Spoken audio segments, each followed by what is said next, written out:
Olá pessoal, bem-vindos a mais um material explicativo da Ford College. Na nossa última conversa sobre métodos de pesquisa para colaborações na Solana, nós passamos por aquela visão geral, lembram? Falamos sobre abordagens qualitativas, quantitativas e como diferentes fontes moldam as conclusões. Mas hoje a gente vai sair da teoria e colocar a mão na massa. O objetivo aqui é transformar todo mundo em verdadeiros auditores forenses de pesquisa. Então preparem as lupas virtuais. Interrogar a literatura que já existe é literalmente o primeiro passo para criar uma base de evidências que seja sólida de verdade. E olha, a palavra-chave aqui é arte, tá? Ler artigos acadêmicos e técnicos na Web3 não é e não pode, de jeito nenhum, ser um processo passivo. A gente não está aqui só para absorver informação como uma esponja. Pelo contrário, é um interrogatório ativo. Quando a gente lê a literatura revisada por pares, estamos basicamente caçando o crime de uma metodologia ruim. A gente precisa achar onde os autores pegaram atalhos, onde ignoraram o contexto da rede e onde as conclusões não têm apoio nos dados. É uma arte analítica super rigorosa e honestamente fundamental. Isso acaba levantando uma questão bem importante. Como a gente separa os fatos da ficção na hora de avaliar uma pesquisa? Bom, a resposta costuma estar escondida nos detalhes técnicos. Pensa no seguinte, uma coisinha simples como uma amostragem por conveniência na hora de escolher os nós validadores pode superestimar absurdamente a capacidade de processamento de uma blockchain. Se os dados parecem bons demais para ser verdade, a gente precisa cavar fundo e investigar o porquê.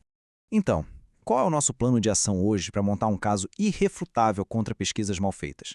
A gente acabou de falar sobre a arte de avaliar. Agora, vamos passar pela nossa rubrica de 5 partes. Depois, vamos aplicar isso em estudos no mundo real. Em seguida, vamos adotar a mentalidade de auditor, construir a nossa tabela comparativa e, por fim, fechar o caso na conclusão. Vamos lá? Entrando agora na nossa rúbrica de 5 partes, que são basicamente as nossas ferramentas do ofício. Essa rúbrica é o kit definitivo para auditar qualquer artigo revisado por pares no ecossistema da Solana. Olha só as fundações da nossa investigação.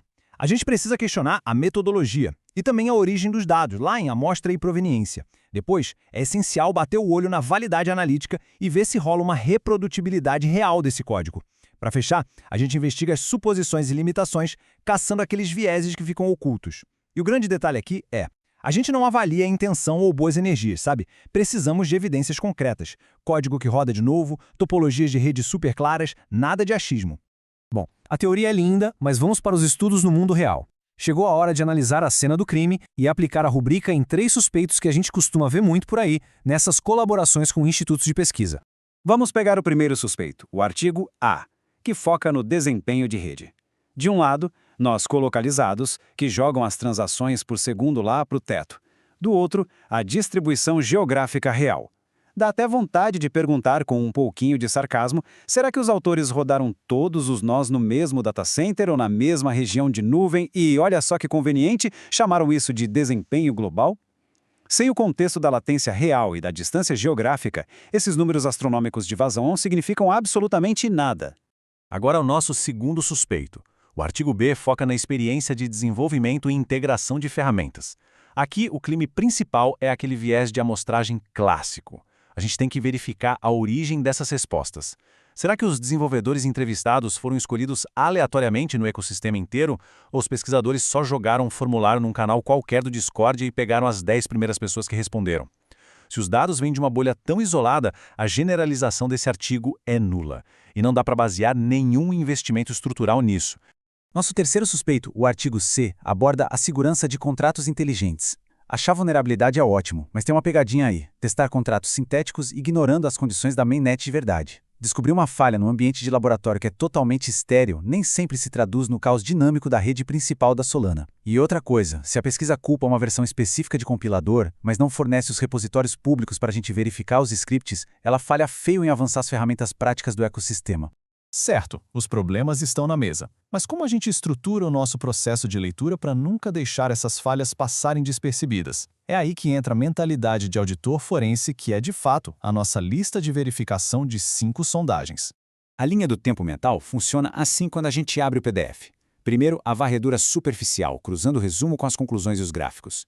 Segundo, um mergulho no método, desmontando cada engrenagem de experimento. Terceiro, o rastreamento de proveniência, para achar de onde os dados realmente vieram. Quarto, a sonda de reprodutibilidade. É aqui que o artigo vira cena de crime mesmo. A gente caça valores fixos, variáveis escondidas, links quebrados de repositórios. E quinto, a síntese e ponderação. Um avanço de cada camada que a gente descasca revela novas evidências para o nosso caso.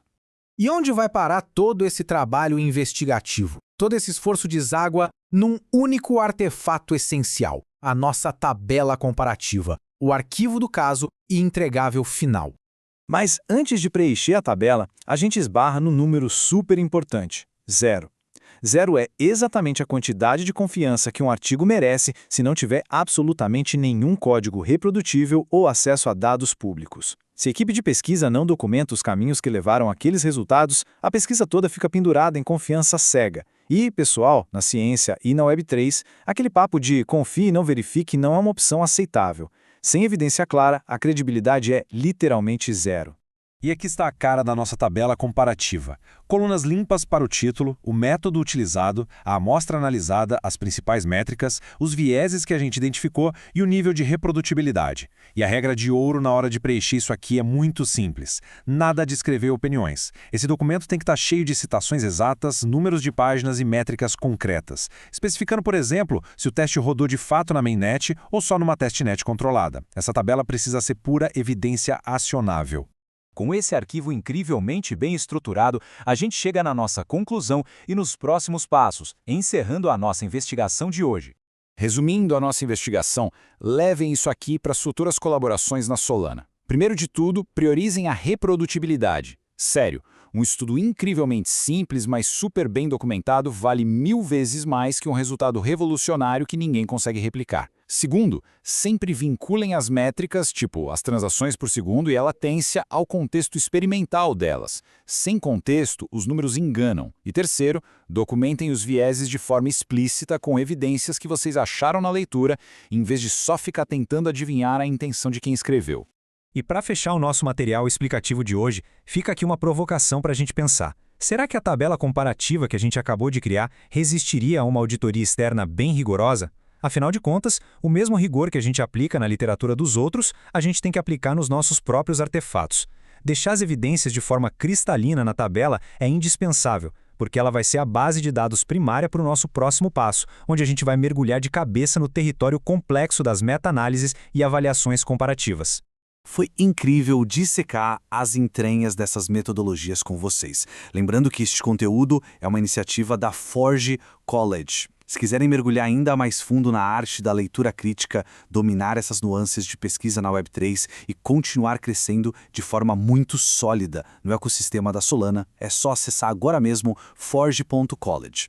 Lá vocês encontram todas as ferramentas, guias e materiais avançados para acelerar essas habilidades. Um abraço gigante a todos e a gente se vê no nosso próximo estudo de caso.